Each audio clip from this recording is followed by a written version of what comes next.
कथा सुनाते हैं, पावन कथा सुनाते हैं। सला शिव बाबा की जय, महाप्रभु श्री रामलाल जी महाराज की जय, आनंद कंद सदगुरुदेव भगवान की जय, कृष्ण कन्हैया लाल की जय, वंशी वारे की जय, माँ राधा रानी की जय। जय गुरुदेव, जय प्रभु जी की, राधे राधे, जय श्री कृष्ण। श्री गुरुदेव भगवान की जादूगिरी, श्री गुरुदेव की जादूगिरी। वैसे तो हमारे आपके आराध्य देव योगराज श्री गुरुदेव जी महाराज का इस तरह धाम पर आने का प्रयोजन ही जीव उद्धार है, परंतु कभी कभी वे ऐसा लीलाचरित कर देते हैं कि वो कृपा मानस पटल पर पत्थर की लकीर जैसी अमित प्रभावशाली बन जाया करती है। तीर्थराज, प्रयाग, इलाहाबाद, माघ मेला में यदा कदा जाने वाले हमारे गुरु भाई बहन जिन्होंने कैंप कार्यालय योग कुचना के श्री सिद्ध गुफा सवाई शिविर में अल्पकाल के लिए भी निवास किया है, वे हमारे गुरु भाई चंद्रवली दुबे जी से अवश्य परिचित होंगे एवं उन्हें जानते होंगे, ऐसा मुझे पूर्ण विश्वास है, ऐसा मुझे पूर्ण विश्वास है। श्री चंद्रवली दुबे जी इलाहाबाद जनपद मुख्यालय से मात्र 27-28 किलोमीटर दूर इलाहाबाद वाराणसी रोड पर ग्राम बप्रोस आशेपुर के निवासी हैं। पूर्ण रूप में सात्विक ब्राह्मण की दिनचर्या का पालन करने वाले श्री दुबे जी ने सन 1984 में श्री सिद्ध गुफा योग कुचना केंद्र सवाई आगरा शिविर कार्यालय माघ मेला कैंप प्रयाग इलाहाबाद में श्री आराध्य जी के स्थूल दर्शन किए एवं श्री चरणों में प्रणाम निवेदित किया। शिविर कार्यालय या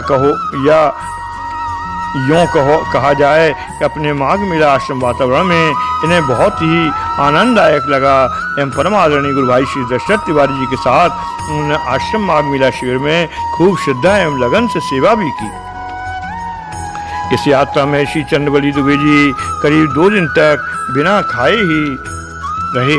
तीसरे दिन आरती पूजा, गीता पाठ, गीता प्रवचन की समाप्ति के बाद जब आराध्य देव जी अपने कर कमलों द्वारा हमारे गुरु भाई बहनों को नाश्ता वितरित कर रहे थे, तो सबसे अंत में भाई श्री दुबे जी नाश्ता लेने पहुंचे। नाश्ता देने के पश्चात मधुर मुस्कान के साथ प्रश्न किया कि लल्ला हमें ऐसी सूचना मिली है लल्ला हमें ऐसी सूचना मिली है कि तुम भोजन यहाँ का नहीं करते। इन्होंने बड़े ही विनीत भाव से कहा, महाराज जी मैं बिल्कुल शुद्ध ब्राह्मण हूँ एवं हमारे घर पर भी स्त्रियाँ केवल एक ही वस्त्र धारण करके खाना बनाती हैं, हम लोग एक वस्त्र धारण कर खाना खाते हैं। यहाँ मैं देखता हूँ कि सभी लोग भोजनालय में आ जा रहे हैं, अतः मैं यहाँ आराम का भोजन ग्रहण करना अपनी समझ से उचित नहीं समझता। उनको सभी बातों को सप्रेम सुनने के बाद श्री गुरुदेव भगवान अपना वरद हस्त उनके दोनों कंधों पर रखा एवं कहा कि लल्ला यह भगवान जगन्नाथ का दरबार है, यहाँ का भोजन श्री प्रभु जी को भोग लगने के बाद पवित्रतम हो जाता है। यहाँ का भोजन श्री प्रभु जी का भोग लगने के बाद पवित्रतम हो जाता है। तुम आश्रम का भोजन लिया करो एवं भोजनालय की सेवा में रहा करो। आराध्य देव जी की आज्ञा स्वीकार कर उस दिन से आश्रम के भोजनालय का प्रसाद लेना उन्होंने आरंभ कर दिया। इसी वर्ष भाई जी ने समलीक योग दीक्षा श्री गुरुदेव भगवान से प्राप्त की। इनकी धर्मपरायणा धर्मपत्नी का नाम श्रीमती मनोरमा दुबे है। साथ ही प्रयाग माघ मेला में दोनों प्राणी पत्नी आश्रम का खूब लगन एवं श्रद्धा से सेवा करते हैं। इस दंपत्ति की 3 संतानें हैं, पहली पुत्री, दूसरा पुत्र तथा तीसरी पुत्री है। उनके नाम क्रमशः प्रतिभा, भूपेंद्र और विद्योत्तमा हैं। इनकी पहली बच्ची कुमारी प्रतिभा की बोली जन्मजात पुतलाहट की थी। सन 1988 में कुमारी प्रतिभा की उम्र लगभग 11 वर्ष की थी एवं ये कक्षा 4 की विद्यार्थी थी। इसकी तुतलाहट युक्त आवाज से इसके माता पिता सदैव चिंतित रहा करते थे इसकी शादी कैसे होगी। इनकी पारिवारिक परंपरा के अनुसार लड़के लड़कियों की शादी कम उम्र में ही कर दी जाती है, इसलिए इन्होंने अपनी बच्ची की शादी लड़का देखना आरंभ किया एवं 1-2 जगह देखा भी। एक जगह के लड़के वालों ने लड़की देखने का प्रस्ताव रखा। यह शादी की बात नवंबर में हुई थी, जिसमें लड़के वाले ने लड़की देखने का प्रस्ताव रखा। श्री चंद्रवली दुबे जी ने कहा, प्रयाग माघ मेला में तो आप लोग अपने परिवार के साथ आते ही हैं, मैं पूरे 1 महीने अपने आराध्य देव जी गुरुदेव के माघ मेला शिविर प्रयाग में पूरे परिवार के साथ रहता हूँ और एवं गुरु आश्रम की जो भी सेवा बनती है करता रहता हूँ।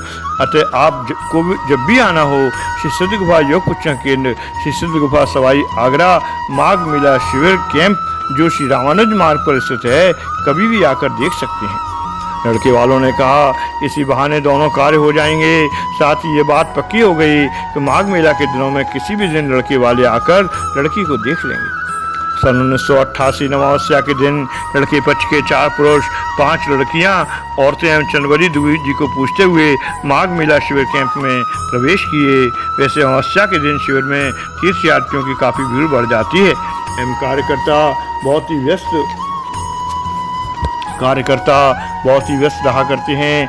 यही हाल हमारे आदरणीय सेवक गुरुभाई श्री चंद्रवली दुबे जी की थी। उचित अभिवादन के साथ उन लोगों ने लड़की को बुलाने को कहा। भाई श्री दुबे जी बड़े ही असमंजस में पड़े, करते ही क्या, लड़की को बुलाना तो बाध्यता थी। उस समय आराध्य देव जी श्री गुरुदेव कुटियों के बाहर तखत पर अर्ध परमासन की मुद्रा में विराजमान थे। इन्होंने मनी मन श्री गुरुदेव भगवान के चरण कमलों में प्रणाम किया एवं हमारी एक गुरु बहन से अपनी बच्ची को बुलवाया। जब बच्ची कुमारी प्रतिभा आ गई तो लड़के पक्ष की 5 संख्या में आई औरतें एवं बच्चियां उसको लेकर एक छोलदारी में, जिसे श्री दुबे जी ने बतलाया था, उसको जो उस समय खाली थी, उसमें निवास करने वाली या तो संगम स्नान करने या पवित्र मेला क्षेत्र देखने गए थे, लेकर चली गईं एवं प्रश्नों की बौछार आरंभ कर दी। आश्चर्य, महान आश्चर्य! जिंदगी में पहली बार कुमारी प्रतिभा ने सभी प्रश्नों का खड़ी बोली में सटीक उत्तर दिया। बोली में तनिक भी तुतलापन नहीं था। उन सबों ने सभी प्रकार के व्यंजन बनाने, भोजनालय से संबंधित कई और भी प्रश्न पूछे। सबका कुमारी प्रतिभा ने खड़ी भाषा में उत्तर दिया। उस समय उसकी तुतलाहट पटानी कहाँ चली गई थी। करीब 1-1.5 घंटे बाद वे सब बाहर निकली। कुमारी प्रतिभा अपने परिवार वाले कैंप से चली गई एवं औरतों ने अपने साथ आए पुरुषों से कहा, परिवार में किसी की बहू इतनी योग्य नहीं है। लड़के वालों ने कहा, आपकी लड़की हमें बहुत ही पसंद है, हम शादी आपकी बच्ची से ही करेंगे। इतना कहकर और आश्रम का कुछ प्रसाद देकर वे सब चले गए। श्री दुबे जी जब आश्रम की सेवा से खाली होकर अपने कैंप में गए, अपनी पत्नी से पूछा कि कौन सा प्रश्न है। उन सबों ने पूछा, तुमने क्या उत्तर दिया? उसकी माँ कुछ बोले। उसके पहले ही बच्ची प्रतिभा ने बताया कि गुरुजी की महान कृपा एवं शक्ति है। उन सबों ने बात करते समय हमारी तुतलाहट की आवाज़ समाप्त हो गई थी एवं बिल्कुल शहरी खड़ी बोली में बोल रही थी।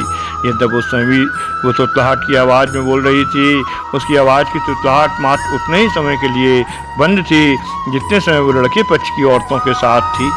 श्री गुरुदेव भगवान की कथा सुनकर उनकी आंखों से अश्रुओं की धारा निकल पड़ी और भाई दुबे जी का कंठ अवरुद्ध हो गया। महान आश्चर्य तो इस बात का है कि इसकी आवाज़ का तुतलापन मात्र उतने ही समय के लिए बंद थी। कुछ देर यह लड़के पक्ष की औरतों के साथ रही। उनसे अलग होते ही उसकी आवाज़ का तुतलाना फिर आरंभ हो गया। अब श्री दुबे जी निश्चिंत हो गए कि शादी पक्की हो गई। इस वर्ष अर्थात 88 की बसंत पंचमी के दिन इसकी होने वाली मां सासू त्रिवेणी स्नान कर करीब 25 औरतों के साथ फिर आराध्य देव के माघ मेला शिविर कैंप श्री दुबे जी को ढूंढने तब उनकी बच्ची से बात करने पहुंच गईं। श्री चंद्रवली दुबे जी ने सोचा, आज फिर आफत आ गई, दूसरे किसको पुकारते, सिर्फ श्री गुरुदेव ही तो हम लोगों के एकमात्र रक्षक हैं। भाई श्री दुबे जी ने मनी मन प्रार्थना किया कि महाराज जी, अब इज्जत आपके हाथ में है। गुरु भाई श्री दुबे जी ने उन सबों के कहने पर फिर अपनी बच्ची प्रतिभा को उन सबों के साथ भेज दिया। मौनी अमावस्या का पर्व समाप्त होने के कारण इस बार कई छोलदारियां एवं शिविर खाली थे, अतः वे सब एक बड़ी छोलदारी में बच्ची प्रतिभा को लेकर चली गईं। उन सबों से प्रश्नों एवं उत्तरों का सिलसिला आरंभ हो गया। फिर प्रतिभा से महान आश्चर्य की घटना घटित हुई। उनके सभी प्रश्नों का सटीक एवं स्पष्ट उत्तर बच्ची प्रतिभा ने बिल्कुल खड़ी बोली में दिया। साथ विभिन्न प्रकार के व्यंजनों के बनाने की विधि भी उससे पूछा, जिसे उसने खूब अच्छी प्रकार से बनाने की विधि बतलाई। उसकी परीक्षा की बड़ी ही विषम परिस्थिति थी। इस बार भी वो इस परीक्षा में सर्वोत्तम निकली। वे सब आपस में बात कर रही थीं, ऐसी लड़की तो हमारे परिवार में बहू के रूप में आज तक नहीं आई है। और वे सभी बड़े ही प्रसन्न मन से शादी की बात पक्की करके चली गईं। जब यह शादी पक्की हो गई तो चंद्रवली दुबे जी ने उन्हें आश्रम की ओर से प्रसाद भी दिलवाया। इसके बाद वे सब चली गईं, परंतु घटना फिर वही घटित हुई। उन देखने आने वाली महिलाओं के चले जाने के बाद जब श्री दुबे दंपत्ति एक साथ हुए और लोगों ने बच्ची प्रतिभा से हालचाल जाना तो उसने फिर तुतली बोली में ही सब बतलाना आरंभ कर दिया। जब वह तोतली बोली में बोलना आरंभ की तो दुबी जी ने प्रश्न किया, बेटी उन लोगों से देखने आने वाली महिलाओं से भी तुमने तोतली भाषा में ही वार्ता किया? तो उसने कहा, नहीं पिताजी, यही तो श्री गुरु जी की महान कृपा है कि उन सबों के सामने जाते ही हमारी तोतली बोली समाप्त हो जाती है तथा मैं पता नहीं कैसे खड़ी बोली में न जानते हुए भी सभी प्रश्नों का खड़ी बोली में उत्तर देने लगती हूँ।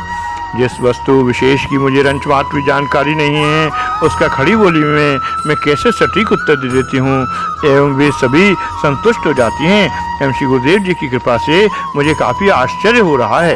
इस समय बच्ची प्रतिभा अपने माता पिता से जो भी बात कर रही थी सभी तोतली भाषा में कर रही थी। आराध देव जी की ऐसी कृपा देखकर श्री दुबे दंपत्ति की आंखें छलछला गईं एवं कंठ अवरुद्ध हो गया। वैसे तोतली बोली एवं देखने वालों के आने पर खड़ी बोली, यह सब अनहोनी घटना श्री गुरुदेव भगवान जो सर्वसमर्थ पूर्ण योगराज हैं की अहैत की कृपा से ही संभव है। इस बच्ची प्रतिभा की शादी 16 जून सन 89 को हुई। शादी के दिन अपरिचित लोगों से वो खड़ी बोलती थी एवं पारिवारिक लोगों से तो तहट भरी आवाज़ में बात करती थी। शादी के बाद यह घर पर मायका में ही रही लगभग 7 साल तक। जब 7वां साल आरंभ हुआ तो उसके गौने की तारीख निर्धारित हुई। इस बीच लगभग 7 साल तक उसकी आवाज़ तोतली ही बनी रही। गवने के जब वो विदा होकर अपने ससुराल पहुंची तब जाकर उसकी तोतलाहट की आवाज़ समाप्त हो गई।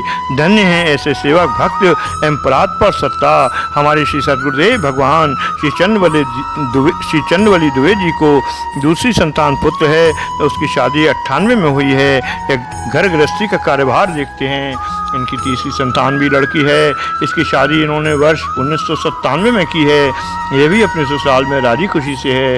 इस प्रकार आनंद चंद श्री गुरुदेव भगवान की करुणा कृपा से प्रिय भाई श्री दुबे जी का परिवार श्री गुरुदेव भगवान की छत्र छाया में पूर्ण आनंद के साथ जीवन यापन कर रहा है। अवसर समर्थ पूर्ण योगराज श्री गुरुदेव भगवान के युगल चरण कमलों में साष्टांग प्रणाम के साथ यह कृपा प्रसंग यहीं पर विश्रामित होता है। महाप्रभु श्री रामलाल जी महाराज की जय, आनंद कंद सद्गुरुदेव भगवान की जय, कृष्ण कन्हैया लाल की जय, बंसी वारे की जय, माँ राधा रानी की जय। जय गुरुदेव, जय प्रभु जी, राधे राधे, जय श्री कृष्ण, श्री सिद्ध गुफा सवाई धाम की जय।